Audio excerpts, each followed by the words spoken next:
Boa tarde, todas, todos, todes. Nós vamos dar início agora ao nosso segundo encontro das Jornadas Feministas de Metodologia. Encontrando aqui hoje a professora Brooke Ackerly, professora da Universidade de Vanderbilt. Eu vou começar pedindo desculpas pelo pequeno equívoco aqui com o horário, né? Essa questão do fuso horário acabou nos confundindo. A gente tinha divulgado que teríamos início às 13 horas, mas infelizmente foi um equívoco da minha parte, então peço desculpas se alguém, foi prejudicado por essa dimensão. Agora, efetivamente, aqui com a professora, nós vamos dar início à conversa, né? Um momento, acho que a gente estava conversando aqui na quarta-feira, tivemos nosso primeiro encontro com a professora Alessandra Maia, falamos um pouquinho das Big Data e as metodologias feministas, né? E hoje a gente faz esse segundo momento do encontro, que a gente espera que continue no próximo ano. Então, inclusive, se surgirem, né, demandas posteriores, vocês quiserem compartilhar aqui no chat, né, para a gente pensar os novos encontros, seria ótimo, tá? A palestra vai ser em inglês, a professora Brooke só fala em inglês, então, se tiverem dúvidas, vocês podem tirar, né, na sequência da fala dela, ou aqui pelos comentários, ou ainda pode ser em inglês, ou se preferirem escrever em português, a gente pode fazer a tradução para ela, tá bom? Acho que é isso, eu vou passar agora a minha fala para o inglês, para incluí-la, né? So, Brooke, thank you so much once again for joining us for this conversation about feminist methodologies. I'll make a brief introduction. Brooke Ackerly is professor of political science, professor of philosophy, and affiliated faculty of women's and gender studies at Vanderbilt University. She completed her PhD on political science at Stanford University. Her research interests include democratic theory, feminist methodologies, human rights, social and environmental justice. She integrates into her theoretical work empirical research on activism. Her publications include Political Theory and Feminist Social Criticism from 2000, Universal Human Rights in a World of Difference from 2008, and Doing Feminist Research with Professor Jackie True from 2010. She's currently working on the intersection of global economic, environmental, and gender justice. She teaches courses on feminist theory, feminist research methods, human rights, contemporary political thought, and gender and the history of political thought. So without further ado, I will give you the floor. Brooke, thank you so much for joining us. Thank you. Since we've been starting, I've noticed a couple times that there's been a little pause. So if I notice you're freezing, I'm going to pause myself for a second, and hopefully we won't have any gaps in the video. I'm so grateful to this invitation. My toes wiggle when I hear about how people are coming together to move feminism forward, building on the strengths that you've already created together. So I feel like I've been invited into a founding moment, and I'm really delighted that Lara and Natalia and Deborah have invited me here at this particular time. Also, always grateful to Natalia to introduce me to a new mode of technology. I believe last time it was Twitter. Now we're abandoning Twitter for political reasons, and this time it's StreamYard. So thank you for this. I think it'll work out. It'll work out well for us. So because you're at this founding moment, I thought it would be helpful to take your prompt as a way of telling you about my founding moments and how powerful they have been throughout my academic career.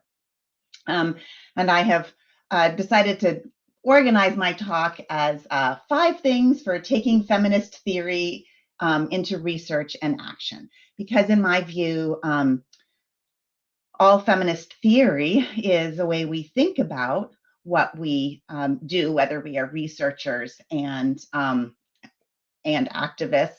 And also, when we do feminist theory well, we are well informed by what's going on in feminist scholarship that is more empirical and, of course, in activism. So the first of these would be experiences and struggles inform feminist theory. So when I started learning feminist theory in a serious way, we had a week on liberal feminism and a week on Marxist feminism and a week on socialist feminism. And thank goodness the field has broadened out. And now we have decolonial feminism and post-colonial feminism. I'm that old. Those things were had not yet made their way in a centered way into our curriculum back then, but still nothing was centered. When we taught feminist theory that way, it was very much by category. So I felt like that wasn't really getting at what I thought feminist theory is and was, which is something that is grounded in experiences and struggles. So my first story is that I went to Stanford for graduate school. I arrived with all of the imposter syndrome that everyone arrives at graduate school with.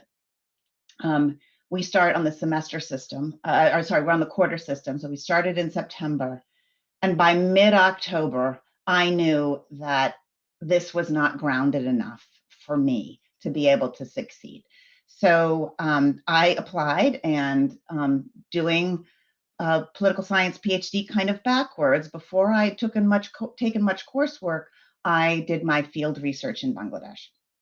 And it was there that I got into closer contact with the life experiences that had generated something that I had been paying attention to, which was scholarship on women and gender in developing contexts, and how foreign aid was or was not helping with that, whether the microcredit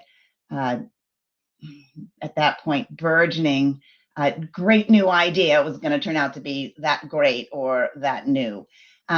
So that's what I did. I went and did my research backwards. I engaged with the real world around something that I knew a lot from having pre-read, but I wasn't. But I hadn't been anywhere where people were doing this work. So the first thing is experiences and struggles inform feminist theory, and that leads us right to the second thing, which is we have to appreciate that whenever we start a feminist research project, we are in the middle, whether it's a theory project or an empirical project, or frankly, engaging in some new activism for us. We are always engaging in something that has already been going on. And so the most respectful thing to do, and this gets to my second thing, is to build an inclusive bibliography. You can know that if you look at your bibliography when you go off to send an article for publication. Is my bibliography inclusive? And you can look and see who you're citing. But you also want to do that as you're doing your work. I want to do that as I'm doing my work. And what has meant inclusive to me has been a journey over time. So I always look back at my old bibliographies and realize, wow, there's this whole area of activism I was unaware of. There's this whole area of empirical research I was unaware of. Oh, this whole area of empirical research didn't exist when I wrote that. And how would I write this paper now if it existed? So that's the second one. And that leads quickly to the third one, which is adopt and adapt. As much as we all want to do the new thing, the best thing is something that builds on what others have done, with some imagination about what could be done, but always respectfully taking what's there and then adopting it for your project. So this has led me to be a little bit ridiculously fearless, in that I generally have a research question, and I worry a little bit less about whether I have the tools to enable me to research that question well. So that means that even though I've been working in Bangladesh for 30 years, just last night, and therefore I'm not fluent in Bangla because it comes and goes. I really need immersion to be fluent, but but I've been speaking and listening to Bangla for 30 years, and it was only last night that I learned that the word for a mud house is raw. I mean, I've always thought that just meant mud house, but it doesn't. It's the same word you use for raw, uncooked vegetables. So it is a poetic way of thinking about a house made of mud that it's in its unfinished stage, and one day one could live in a stone house or a more finished house. So there's always more to learn. And that means that I collaborate on language, I collaborate on methods. If the research question calls for a lot of data and I can't get it myself, I collaborate with lots of people. I try to do that responsibly. And one of the things that I have learned, but mostly through failure, is that because lives are complicated, we know that as feminists. As feminists, we want to be gentle with our own lives and not expect too much from ourselves. But everybody else has that feminist life too, whether they know it or not. They also have multiple competing obligations. And when you have a large team, you make certain teammates vulnerable to other teammates' complicated lives as well. I have yet to figure out how to carry that out well, but what I think I have learned is how to draw attention to everyone's needs, not with a violation of privacy, particularly with COVID. I think and also just social media. I think everybody feels they have to tell us all their private things in order to be able to legitimately request accommodation. I would like to start a social movement where we tell nobody anything. We ask for the accommodation, we do it reasonably, and we don't feel that we have to justify it in order to make that request. That requires a relationship of trust, for sure. And I think it's the right way to be most respectful of people's needs. So part of my primary way of adopting and adapting feminist methods is through partnership. It also includes being really open, therefore, to educating somebody about how their method could be more feminist. And sometimes, as in my collaboration with Jose Miguel Cruz, the partner can come to me and say, I think I have, what he did is he said, we have a variable in the Latin American Public Opinion Project that we have been using as a measure of whether people are aware of their legal human rights. And I don't think that's what that variable is measuring. I think that variable is measuring whether people feel they enjoy those rights. And so we wrote a paper together over a decade ago now that was a statistical paper, but that used that variable. So the fourth thing for taking feminist theory into doing research and action, recognizing again that we're in that process, the hand motion going around indicating that we're always already engaged in these relationships, is to be self-reflective, but I want to call it decentered self-reflection. It is particularly important for those of us who come from a settler colonial history. It's important for those of us in North America who are privileged by race. I guess you could say any place where you're privileged by race or caste. It's particularly important for your self-reflection not to center yourself. And I think feminists have done a great job of figuring out what self-reflection means as a methodological tool. And we've got some ways to go in terms of decentering ourselves as we are self-reflective. Self-reflective in its best form actually centers everybody else and really removes ourselves from the center of our self-reflection and instead tries to look at the world, our research question, methods, and the theoretical tools we bring to look at those from everybody's perspective but my own. That's really what self-reflective means. The fifth one I'm going to take some more time with, and it comes from the findings of my dissertation and my first book. So what I did is I wrestled with how third world feminists, and they're calling themselves at the time, and now again reclaiming that phrase, third world feminists, how they approach doing feminist theory, scholarship, and activism. And they take this phrase, and I take that phrase, from its first usage. So at the Bandung Conference in 1959, the non-aligned movement, primarily African and Asian countries, got together and said, look, we do not want to follow the path of the first world that was willing to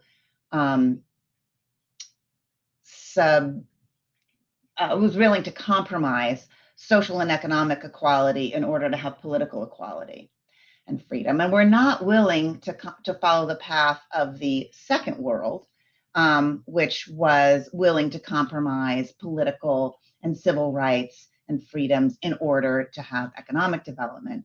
We think there's a third way. And I argue that third world feminists likewise drafted a third way of doing scholarship that recognized achievements and insights that have already been made, but was able to approach those insights with some skeptical scrutiny.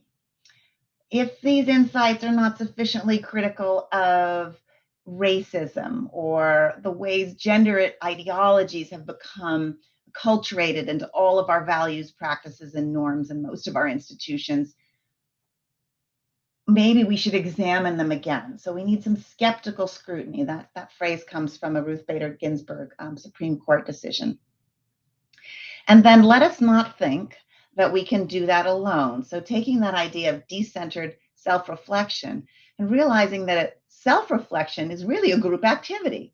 If you're going to do decentered self-reflection, what you're really doing is working with the perspective of lots of other people and not acquiring them like a good extractivist or settler colonial might, but rather engaging in real deliberative learning with that range of diversity that you're recruiting.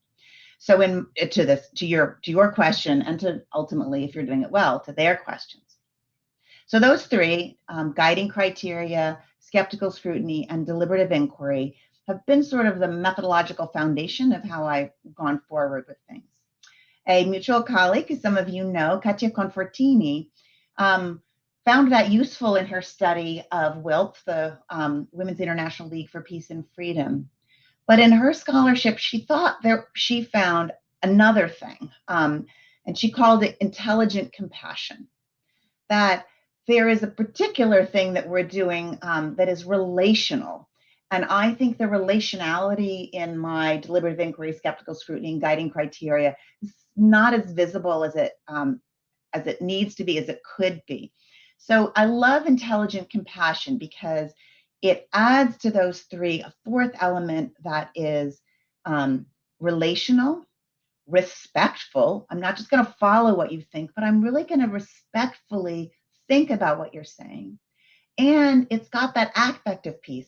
I'm going to listen to what you're saying with compassion. So I'm not just going to consume your ideas as an intelligent academic might, but I'm going to engage with them at the more interpersonal, relational level. So I will invite us to have a more rich conversation about these to see if you think that they have been useful. But I think before I conclude and invite that conversation, I want to give you one more set of ideas that illustrates that I think it's probably a core belief, almost ideological belief of all of us. But I want to put it out there as actually just theoretically true. I think when we do really good feminism, people should ask us, this just seems like a really good idea. Why do you call it feminist? Whenever somebody asks me that question, I feel like I've won because feminism is just really a good way of doing things.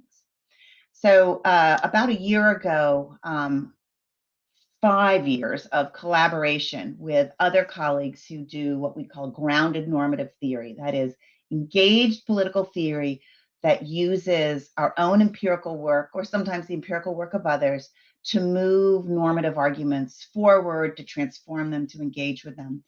We looked at across our differences as to how we were approaching this work, and we are quite different. Anja Feiner works on norms. Lou Cabrera works on citizenship and migration. Fauna Foreman looks at architecture and intentional communities of scholars and activists working together. Chris Chanove works on democracy and reconciliation processes in the context of post-war conflict in Africa. Genevieve Fuji Johnson was doing engaged, and still is, that book is coming out, engaged research with sex workers and their legal struggles. And then I working in feminist activism along with labor rights and environmental activism. So we came up with 4 things, and tell me if you don't think they sound feminist to you. Comprehensiveness. Your empirical and theoretical grounding when you approach a project should be quite broad, should engage with the experiences and struggles of those who think the issue at hand is important in their lives. Recursivity. When we do a project, we need to find moments to go back over that work, revisiting it and thinking about how to do it better in light of that comprehensiveness. Throughout our projects, we want to be attentive to epistemological inclusion. That is not just what people say, but to the theories of knowledge, the epistemology, the range of understandings of what constitutes knowledge, what creates knowledge, what obscures knowledge. We want that full range and the risk of exclusion to be central to our normative inquiry. And finally, epistemic accountability. When we engage with people who come from different experiences, we want to engage with them in a way that that doesn't appropriate their ideas, but is rather accountable to their range of ideas. So I hope I've given you a little bit of food for thought and left enough time to invite you to pick up on any of that you find fruitful for your individual engagements, and as I'm excited to hear about it, your collective engagement as well. Thanks again for having me. Thank you so much, Brooke, for this.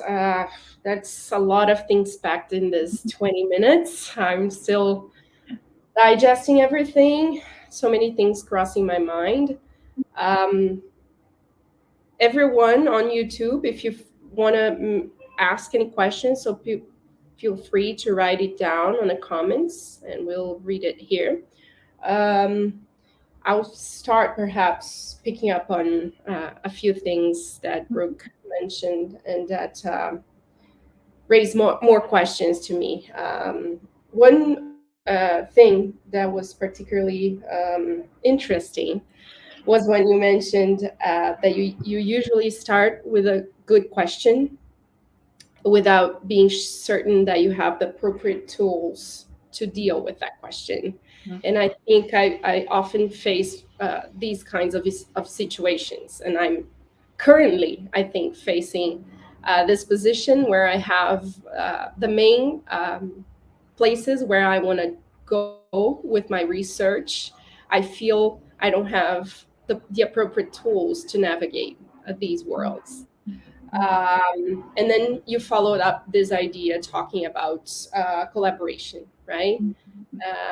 And I also think this has been my way of doing things, not so consciously that's what I'm doing, but it's part of our feminist ethos, right? We're all constantly sharing our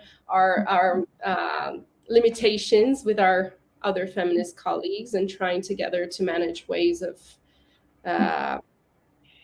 to do that, how to find those tools, how to keep doing without having the appropriate tools, but knowing that we must do something.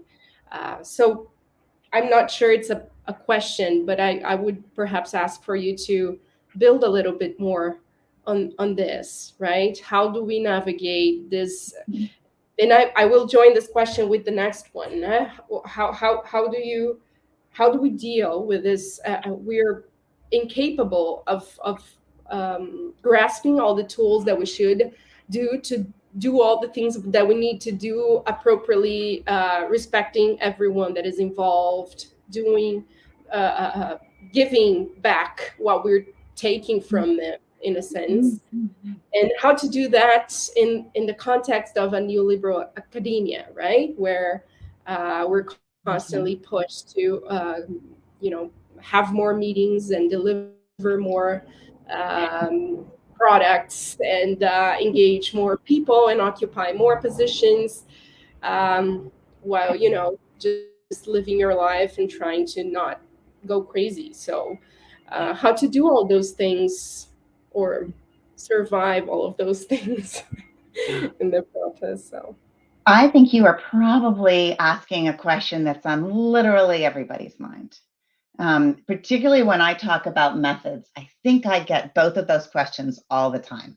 I don't know that I've improved on my answers, but I'll see if you like them. So the first one, I am at a certain point of privilege in my career, but also I have just been really lucky.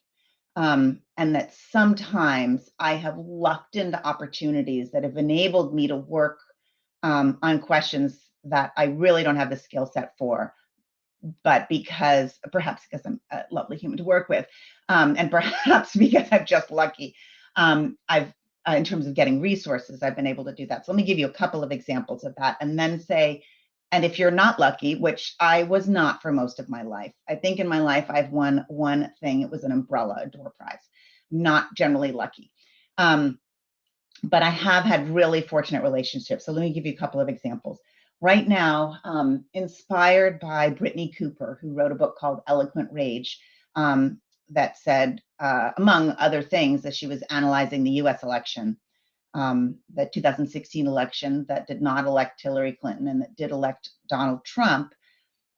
She looked at the data and said, it looks like white women need to go recruit other white women to vote. So she has this line in there, white ladies, go get your people. And I look right and left at the people I hang out with, and they all vote like me. So those white ladies, I can't really, I need to go get them. But I did start to live differently in another place that helped me develop relationships with people who have very different politics than me, but they do think a lot about the health of their environment. And it's based on that common ground that we have developed a research project together over a long time. 2016 was a long time, but the book, I guess, came out in 2017, so it's 5 years ago. We've been developing this relationship to figure out how to answer their question, which is our water killing us? Why do we have more cancer now than we did in previous generations? What's going on in our community? And my good luck is that I have colleagues in earth environmental studies and chemistry who think that that's an interesting question too. And then my privilege is that my institution gave us a little bit of money to see if there was something there. And when I describe this project to undergraduates and high schoolers, they're very interested. And so I've had 3 years of them volunteering to help me do this work. So a combination of good luck and privilege has enabled me to do that work. But I want to pause on something that was, to me, the most important chapter in the book that Jackie True and I wrote, the Doing Feminist Research in Social and Political Science. We have 2 editions of that book. And the second edition attends to getting rid of the gender binary and really attends to our pronouns in addition to updating it. But one thing we did not do is change chapter 6. I mean, we may have edited it, we certainly did, but we didn't change the idea of it. The middle chapter of that book, the first half is how a political theory informs a research agenda. And the second half is what does it look like to do these different methods in a feminist way. But that chapter 6 is how do you do your research, answer your research question in your way, protect, in my case, with your communities, given the resources you have. Given if you're a graduate student, you have to finish in a certain time frame. If you were in a neoliberal institution that is counting things, you probably need to create it in a bunch of articles rather than wait for a book. There are lots of things about our own institutions, our own stage of life, our own stage of career that affect how we do a research project. And I would argue that I wouldn't close my imagination off to the range of methods that need to be deployed in order to answer a question. So we started our project on this environmental justice project with just chemistry and earth environmental studies people. And in 10 days, we're bringing in an epidemiologist, somebody who is an expert in statistics and connecting toxicity with outcomes, which is not, we could only do that coincidentally, but she has the tools to help us do that causally. So being willing to start, even though you don't necessarily know if you're going to be able to take it all the way there. In this project, I just know I'm still not done developing research partnerships, learning new things. In my research on the environment in Bangladesh, some of what I know, I had to learn. So I really needed to know the geology myself. It wasn't good enough just to have a geologist teach me. I need to be able to understand how it works myself. In other things, I can, like how you measure seismology, I can trust my seismology colleagues to tell me how much the earth is moving and whether that matters. So the answer to your first question, how do you do all these, how do you work with tools that are not your own?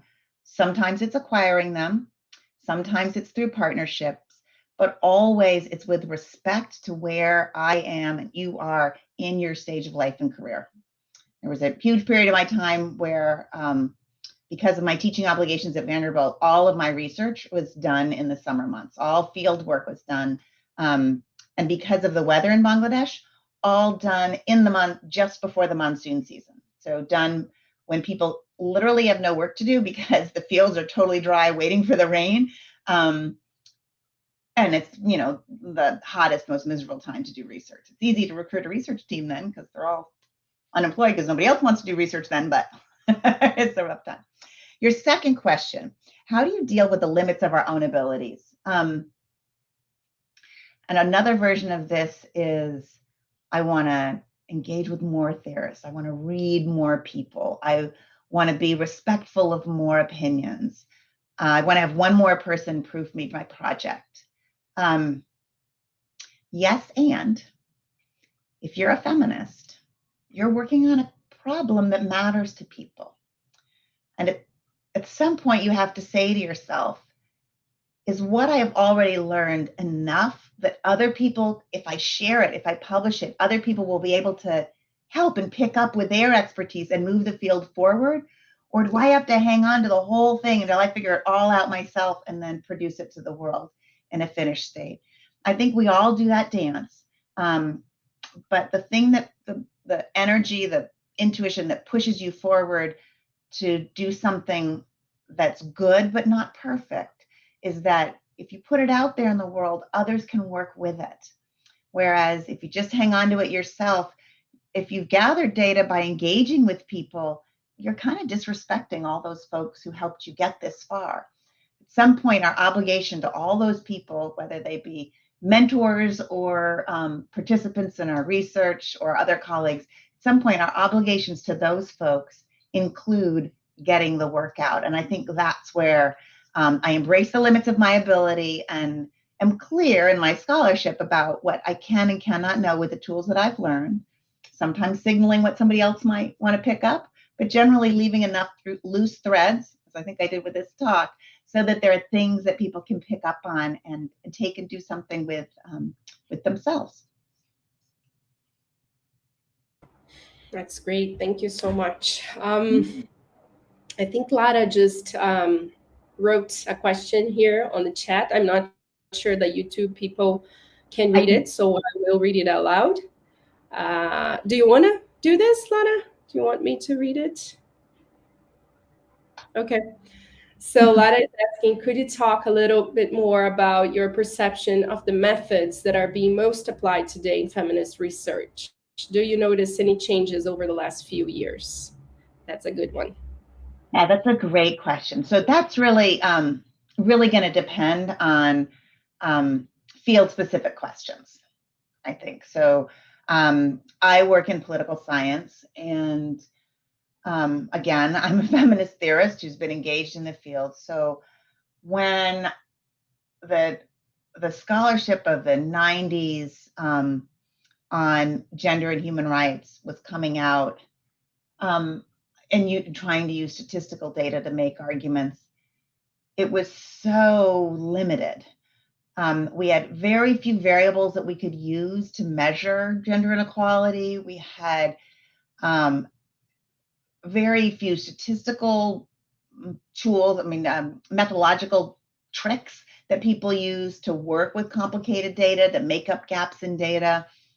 And as a feminist theorist, sometimes I would just cringe at the choices of the variables people were using to measure concepts. I just thought that's not a very good measure of that concept.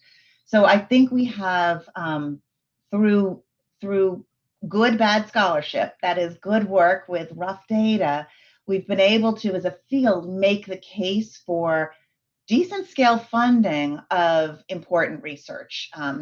And so we do have better data. In addition, political movements have been effective, certainly at the UN level, of creating demand for this kind of scholarship. So it's not coming just from feminists in their offices thinking about, oh, if I only had these data, but it's also coming from donors, policymakers, people negotiating treaties who want to have more firm footing to stand on when they're pushing the points that they are. So I think the way you framed your question is, what do I think about how these methods are being applied today? On the positive, I think it's that I'm seeing a field that is trying to engage in the real world, being really respectful of policy-related questions, but not defined by them, being willing to push by when they have funding for data, collecting data that they can use to make these more ambitious claims. That said, boy, do we have some methods that have fads. And I really worry about tools that are very good for asking certain questions becoming the fad methodology, crowding out space for people asking different questions that aren't best approached with the fad methodology. In my project right now on climate change, we have an amazing survey data set. I mean, what people were willing to share with us in this monsoon season as we were gathering these data, really great, so rich. And yet, because everybody we were studying, whether relatively well off or not in that area, were all facing same conditions, a lot of times there's not much variability in what we're finding. Secondly, across the communities where we studied, inequality was a big deal. But across those communities, how gender inequality and the cleavage around inequality and power varied by community. So if it varies by caste, or it varies by religion, or it varies by political party, then when you have a large data set, you're actually going to find that none of those things matter. But the truth is, they all matter, just it depends which community you're living in, which matters. And so we have ethnographies of half of the sites we studied, And they together make that point that the thing that's the problem is inequality and cleavage, not caste. Caste is a problem when it's the basis of inequality and cleavage, but in and of itself, it isn't the problem. Likewise, religion. Religion is great unless it becomes the access of cleavage. Likewise, families are great unless they become clan cleavages become the access of cleavage. So I think that was a very long answer that I'll sum up by saying, as we gain these methods, we must be aware that some of them become popularized, they become the fad, they become the thing that gets touted as the gold standard. And we want to worry if we're using methods that aren't best able to address the question we have. As feminists, our job is to remind ourselves and everybody else to hang on tight and make sure you're asking the most important question for the people you care about, the work you care about, and whatnot. And that's why I always will land that what is my research question lands in that cycle of other people's research, other people's theoretical insights, and what activists are, what they're putting themselves on the line for. That's a good indication that we're working on a question that really matters. Thank you. Great question. Lara, Deborah, do you have any further questions that you'd like to address?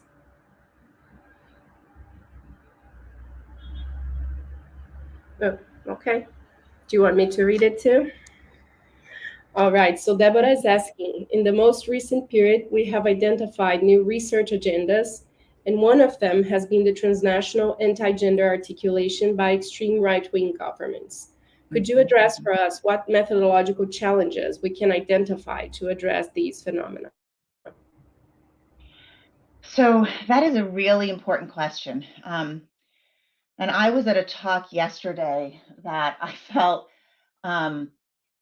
was not asking the most important question related to the person's talk.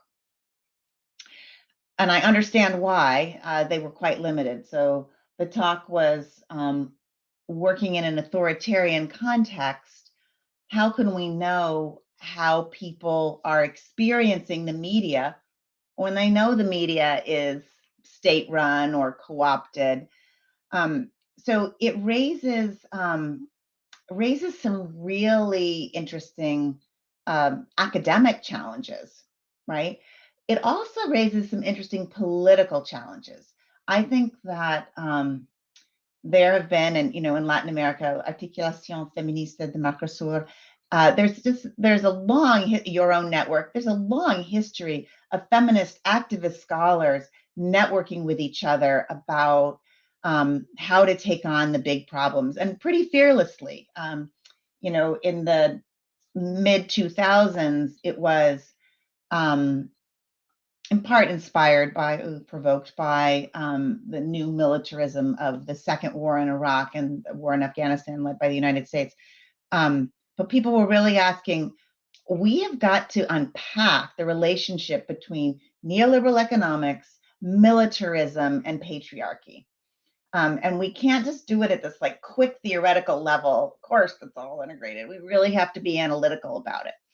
I think there was a lot of inspiring work that happened then, but it didn't necessarily, and actually in the pages of the International Feminist Journal of Politics, you'll see great localized studies that identify these dynamics and wrestle with them. And then we can see them at the global level. So there's a real opportunity for feminist collaborations like yours to think about a research agenda that helps us see what we can't see those mechanisms at work. And that, I think, is really a methodological challenge. The most pressing problems of global justice are all problems, this is what my climate change book is about, they are all problems that don't have clear governance structures or mechanisms of accountability for the structures they have. So we have, international institutions, and governments are meeting at COP27 today. We have a national government, and some of us with federal governments That's a stronger or weaker power. We have local government, and some of us with federal and local governments are, stronger, more important to our daily lives than others. But when you're talking about climate change, gender inequality, militarism, and the structure of neoliberalism as it works through the economy globally and locally, there is no site of governance that we can say, oh, now you are accountable. And if this government would work it out, then we would all be fine. So it really poses an interesting problem for activism, for sure. Everybody picks their spot, but it also poses a problem for academics. Going back to Natalia's second question, how do you set limits on a question? So you can say something and say something interesting. So we always have to figure out, and I think we are again at one of those moments, figure out how can I delimit my research project in a way that can give us insight that is relevant to this topic, but does so in a way that is not quiet about how incomplete that insight is, given the other kinds of challenges we have for understanding them. I think we are at a great time in academia, with the exception of the fact that we are under-resourced and expected to do more, in that we are so much more communicative with each other around the world. We do have really good, there's a lot of legitimacy to even the most critical forms of inquiry. So we're no longer defending critical terrain before you actually have a deep conversation. You could jump right into how can we study this? And I think in that sense, we're at a great moment for contributing to these problems. But they are, as Deborah points out, they are big questions. And we don't have enough methodologies for integrating, particularly, again, I'm a political scientist, so particularly thinking about in international relations and governance, how do we work, how do we measure anything that we could call accountability so we can say, oh, that was good, do more of that. It's just really hard, given that no entity that is accountable for a piece of a problem actually has control over the impact of even what they do well. And what they do badly can have ripple effects in other spheres over which they're not actually accountable. Yeah, super question. That's great. We have a question at the chat on YouTube by my colleague, Arthur Murta, at PUC São Paulo. He says, and I'll try to translate roughly, please help me.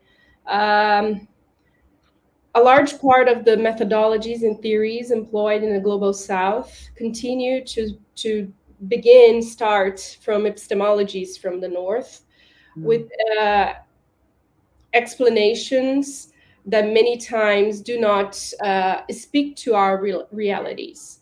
How do you evaluate today the methods employed to analyze processes of gender and sexuality marked by coloniality, such as Latin American ones, and which are the challenges that are posed by that? Yeah. Sorry, and did I hear coloniality and sexuality? Yeah? I will repeat then. How do you evaluate or see today the methods employed to analyze processes of gender and sexuality that are marked by coloniality, such as in Latin America, and what are the challenges that are that begin from that come out of that? Yeah. Okay. So I think the most important element of that question that all of us should be asking, no matter what our questions are, is about the power of epistemology. We always want to try to become aware of where our epistemologies come from. And it always strikes me when I all of a sudden notice an epistemology that I've had that I didn't realize I was holding on to ideologically. I'll give a little example. I think it's very important to be on time. I had no idea just how white an idea this was until it was brought to my attention. And then once I started paying attention to it, because it is certainly something I have, I started realizing how related it was to other things, what I feel responsible for, what I feel guilty for, what I impose on other people. that being on time, what could be wrong with that? I always love the city of Geneva because everybody wants to be on time, and they have the chocolate, and of course they're devoted to global justice, right? So what's not to love about that city? But when you think about the power of being on time, what that imposes on everybody else's schedule, you realize, oh, there's a settler colonial aspect to being on time.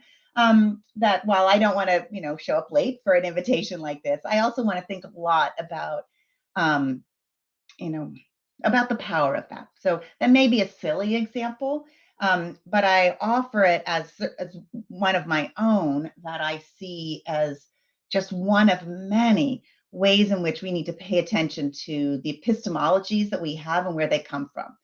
Now, one thing I've become aware of in working with colleagues from, I'm co-authoring with a colleague from Bolivia, is that some of the epistemologies that we think are coming from the global South actually looped their way through the global North. So she and I are working on some history and theoretical work. And yes, local academics are citing that work, but it was done by local academics who were trained in the global North. It's being done by people who are citing work that was initially done by anthropologists from France.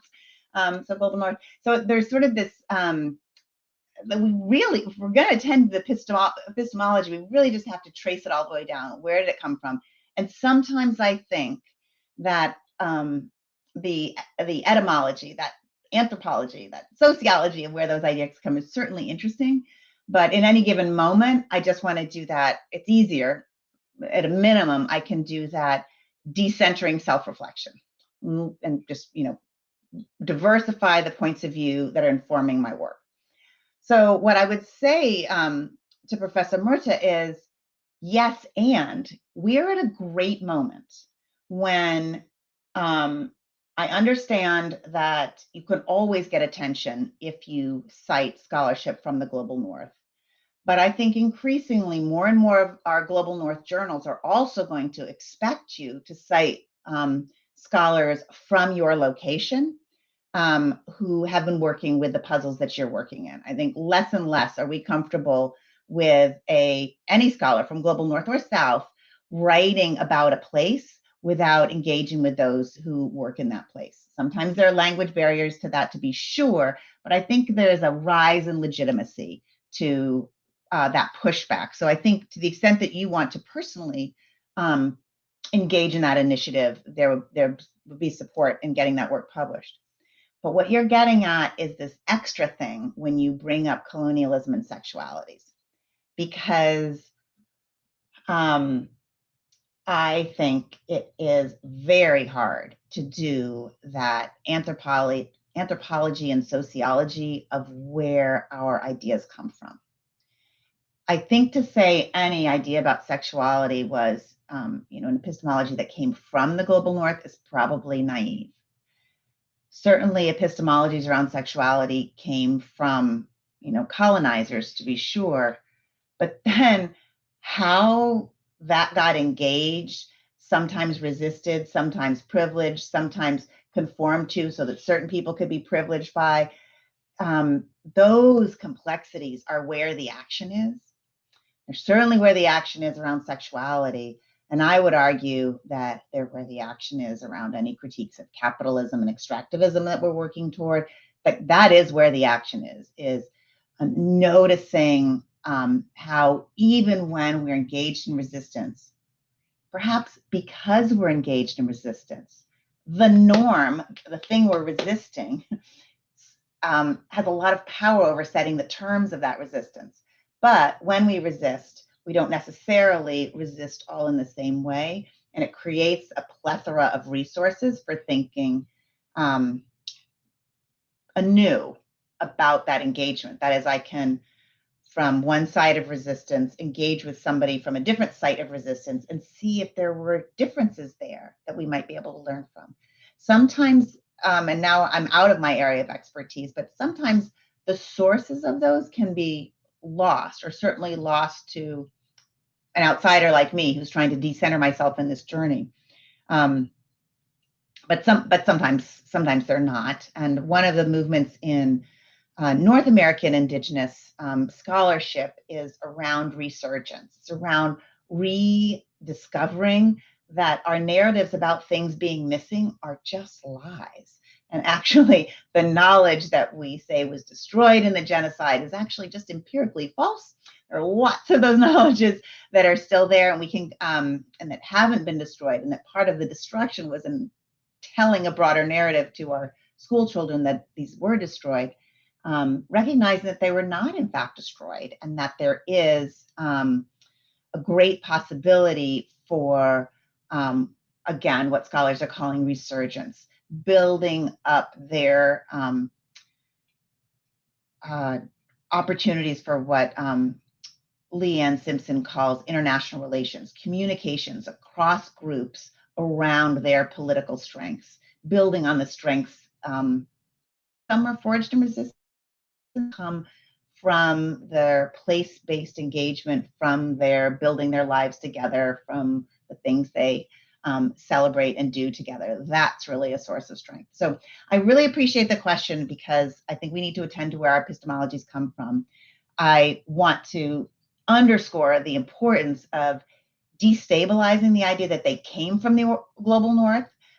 They didn't come uninterrupted from the global north, and there's a lot that we can learn from the political strategies of engagement, and particularly around something like sexuality, but also colonialism, when we've internalized those things to such an extent that they are perniciously in us. We don't even know that they're in us, like my devotion to being on time.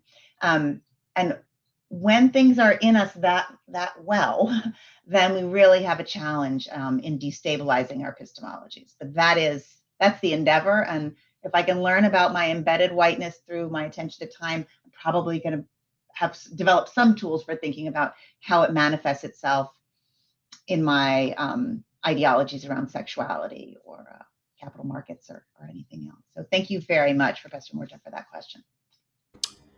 I was just here thinking and building on Arthur's questions and your line of response. What I realized, I've been every time more invited to participate on evaluative instances of grad students, undergrad students, researchers, and how they're doing things, and even colleagues. And what I realized that we see a lot in Brazil, at least in IR, is a kind of disassociation between how much we've been advancing or growing or catching up to, or whatever is the best word here, on the empirical dimensions of feminism. I mean, realizing that women matter, that sexual minorities matter, that gender minorities matter. And we have seen more and more work around these minorities in different kinds of spaces, in different kind, about health issues, about political participation in all kinds of spaces. I was part of the committee that evaluated the best master's dissertation this year, and out of the many works that we received, I think it was over 10 works. More than half of them worked with gender in one way or another, mostly empirically, which shows how this is growing exponentially, I would say. And yet we don't have, I think, done a similar kind of work in this epistemological front. So people usually are looking at women and gender minorities and sexual minorities from pretty standard methods and epistemologies in general. And what we also see a lot is, with the growth of the idea of decolonize everything, people saying that they are decolonizing some kind of mode of study without really paying attention to the epistemology of decolonization. It's not just that if you're talking about certain minorities, you're automatically decolonizing something, right? So it's kind of I still don't know how to address that, because in most spaces people are still being trained by people that are in the field for a long time, that are not doing this epistemological work in the feminism, but I would say more generally into non-hegemonic epistemologies, right? So it's really a challenge. I see, as I'm trying to say, I see a lot of work being done on women, on gender, on sexuality, but not a lot of work being done on feminist methodologies or decolonial methodologies. And that's, I think, it's something that we need to think together on how to address that, because yeah, I'll underscore, yes, you do. If you're reading it as a sort of a sociological analysis of where your field is in Brazil, then yes, you do. And you will find it really rewarding. But I think there's always, or at least historically, it's been true in the United States, it's easier. And all of the institutions are ready to help you ask a new question in an old way.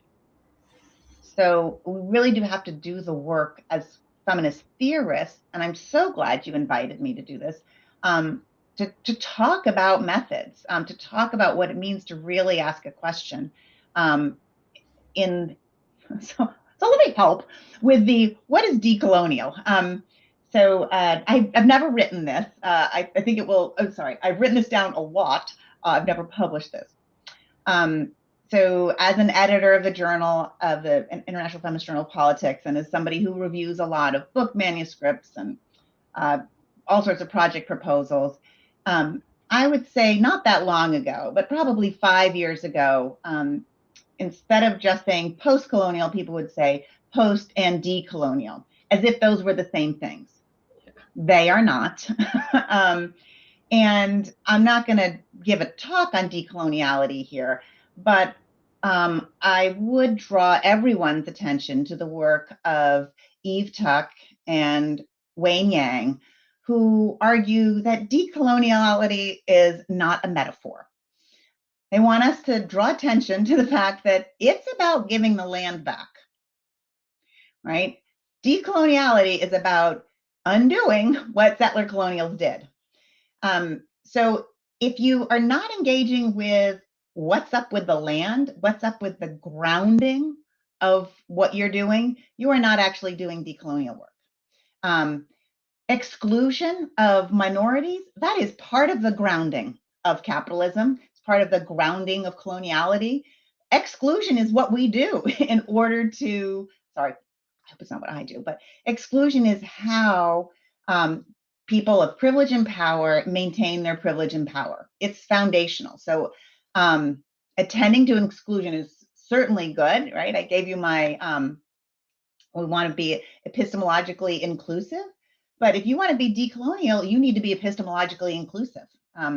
Just listing off decoloniality doesn't make you epistemologically inclusive.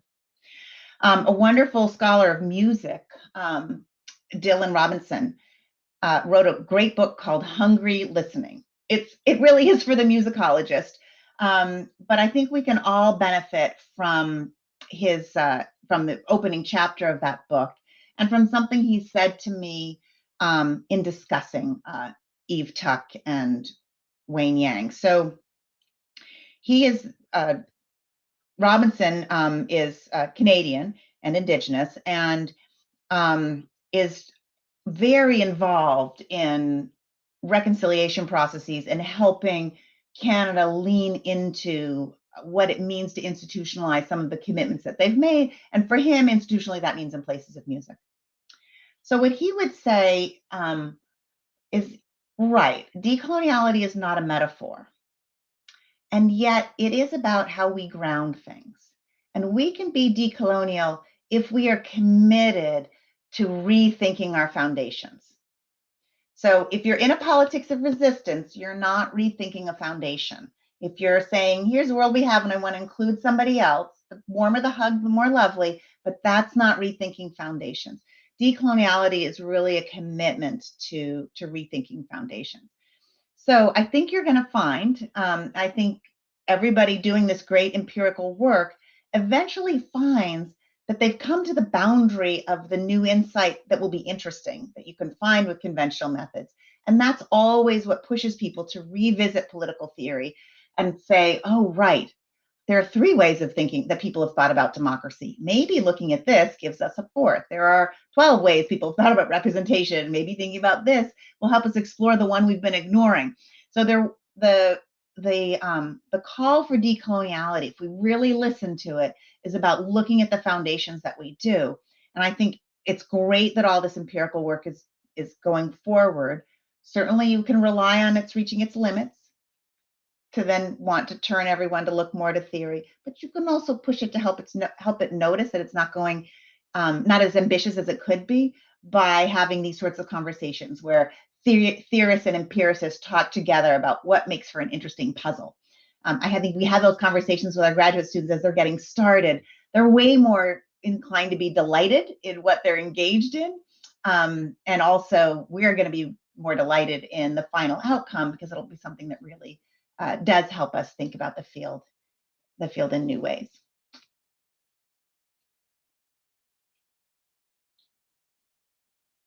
Oh, I can't unmute myself. Thank you so much, Brooke. I'm not sure if anyone else has a question. I myself have a final one that I want to address before we come to an end. Deborah, Lara, do you want to say anything at this point? No, I'm okay. Thank you. Okay, so well, I was here thinking about a lot of things that I've been thinking for some time now, and that come back when we're talking about doing things in a feminist way. And you finished your presentation in the beginning by saying that basically doing a feminist research for you is doing it's a good way of doing things, right? That's how you defined it, which very much reminded me of Cynthia Enlow's talk when she says that when she became a feminist just meant she became smarter. I love when she says that. Being a feminist is being smarter. So always have a more feminist friend around you, meaning smarter friends around you. I love that. Yeah. It rings a lot with what I feel and how I recognize myself a feminist. It's through a similar process. But I was here thinking about this doing things in a better way, or doing things in a smarter way, and that you don't do that only when you're doing research. Becoming a feminist in a lot of senses mean you're always doing this self-reflectivity, this non-centered self-reflectivity all the time, when you're parenting, when you're discussing your relationship, when you're doing your administrative work at the university, when you're writing a feedback for some kind of project or anything. So it's not a pair of clothes that you dress and undress. You just become all the time reflective about your own positionality and how you may not inhabit the world that the other person is inhabiting, how to be responsive and responsible to that, but without meaning that anything goes, anything can be said now because we don't have a master narrative, right? So this puts us constantly in a number of ethical dilemmas. I think I've been facing ethical dilemmas. The more I became a feminist, the more ethical dilemmas I face all the time on how to deal with a difficult situation, a situation where people come, to definitive positions. They've said everything they need to say. There's nothing else that seems to come out of that, and you need to make a decision, especially when you're in a position to make decisions. How to navigate through those ethical decisions in a feminist way, I'm not sure it's clear what I'm asking, but I was just thinking that perhaps we could reflect together what it means to remain feminist when things get really difficult. Yeah. I love that question. And I think there are 2 opposed answers. One is sometimes you're just not going to be able to live with yourself if you let it go. So you just have to hold tight tenaciously. I'm remembering a particular conversation with an individual who was tenaciously holding racist ideas. And My children were there. My mother was there. And I just thought, I can't let them see me cave. I'm just going to keep on going until we all collapse. But I just, gently just stayed there, stayed present, not going to let it go. And very early on in that conversation, I realized that the point was not to change this person's mind. The point was to show my children that it's not okay to let that stand. So sometimes that's the thing. But most of the time, it's back to where I started, which is that we're always in the middle. And having a tough conversation, having an institution that needs to make a decision, sometimes the thing to do is, and I put this actually in the book with Jackie, you put a pin in it. You can say, this is a really important moment. I'm not happy with how we've decided it, but I want us to notice that we decided this. That way, everybody knows that that's what happened, and you can come back. And it may not be that that moment is the one that's going to be so devastating, but if you find a way to put a pin in it so that people can come back to that spot, then or related spots, you'll have a reference point in the future to pick up that conversation again. And I'll give you an example from the time that I was very junior in my department. I would make a joke about myself. As maybe we would be making a decision about a hire or whatever. And I would say, I can read the room and I know which way we're headed, but I feel like my role here is to point out. And then I would say, whether it was about inequality or the fact that we're still an unbalanced faculty and we need to work more on inclusion. If we're not going to make this hire, perhaps we can each work on our own syllabi to be more attentive to inclusion in our own scholarship. And in our own classroom teaching. So finding a way, and that, yes, it was kind of funny, but because I kept repeating it, not everybody, because I kept repeating it, I think some people could let it not be heard, but other people, maybe not the first time, maybe not the 12th time, but I think at least some people are looking at their syllabi differently. It doesn't hurt that other people in North American academia are doing so. So there's some support for that. So I hear you, Natalia, and on those moments where we have to go forward and we're not going forward, there's also, I think there are these moments that you're talking about where there's not space to do it the right way. It's just not possible to do it in the way that a feminist theorist would like to see it happen. And I think we can notice that too. And just, it's an ethical dilemma in the sense that ethics are involved. But at some point, the dilemma is only, how do I go forward in this imperfection, not whether or not I do, because forward is the next thing. So it's only about whether you're going to be, whether I'm going to stew about it, whether I'm going to be looking for my next opportunity to change it, or whether I'm going to be at peace with it and turn to some other place where I think I can be more efficacious. Professionally, I've always chosen that last thing. That if I feel like I'm hitting my head against a brick wall, I do stop. And I take that energy that is now no longer being lost on the brick wall, and I redeploy it in a place where there are collaborators who are interested and willing to move things forward in this new terrain. Historically, I think that, I've not heard anybody say this, but it seems sociologically true that feminists in the United States, as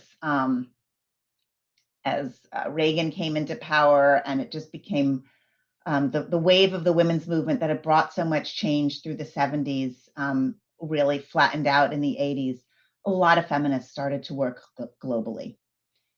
It's not that they wanted to be, white saviors going any place, or I should say lesbian saviors, because many of us were lesbian identified. It was more that the desire to be efficacious in a context where we couldn't be invited us to go abroad, or to stay at home and draw attention to the great work that was being done abroad. For us, that's abroad. For everybody else, it's at home. But at home and other places, and bring light to that work, so that there was a lot that we all could be excited about what was happening, support work around the world. So that, I think, is probably where I would like to, if we're going to end, I think there's a lot of great work being done by feminists around the world. And those of us with privilege have the opportunity to shine light on it. And I think the key for those of us who are trying to do that in a decolonial way is to shine light on it without centering ourselves, but rather helping support others as they build their networks and make their networks more visibility. And if today has been part of that, then it's been a great day for me. I've really enjoyed all your questions. Thank you. Thank you so much for that generosity in all your responses and engagements, Brooke. I don't see any more questions, either in the chat room or here. I don't think we have. Yeah. So I think we can draw this to a close. I have a lot of things I wanted to sit down with you all around the table and digest all of this over and over again. But this has been great. Thank you so much for this opportunity. Thank you so much. And I'm sure we'll talk again about all of those things in the near future. I hope so. I look forward to the next virtual coffee or in-person coffee. Yeah. Yes. Thank you, Brooke.